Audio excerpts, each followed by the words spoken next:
The concept of plastic neutrality is quickly gaining traction in the environmental and business communities. However, the term plastic neutral currently does not have a meaningful definition. The ad hoc standard is for a company or organization to recycle the same weight of plastic that they make or use, a ton used, a ton recycled. But this volume based approach barely scratches the surface in addressing the true scope of the problem. What we need instead is an impact based plastic neutral standard, more like that used to assess carbon neutrality. With carbon, we now account for the fact that various greenhouse gases have widely differing environmental impacts, and we rate them as such by what's called their global warming potential, or GWP. The baseline gas, for example, carbon dioxide, or CO2, has a GWP of 1, and while it's not good, consider methane with a warming potential 28 times higher, or the electrical insulation gas, SF6, with an impact 23,000 times more damaging. In the grand scheme, all of these must be curbed, but in terms of pound for pound impact, it's not even close.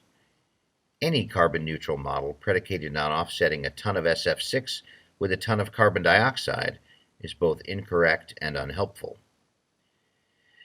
We've come to understand that it's only meaningful to offset emissions if we're clear which emissions are involved, if the values truly offset impact for impact. Now, because plastics in the environment also have widely differing impacts, we need a similarly nuanced view for them. The ton used, ton recycled model does not currently represent neutrality for plastics. To offset effectively, we must know things like the specific material, the destination, potential toxicity, and several other important criteria.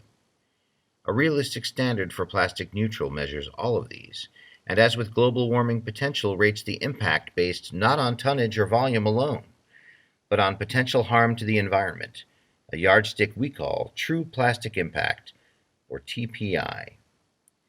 Using TPI, the conversation moves from how many tons do we offset to the far more relevant question, how do we offset the same impact value?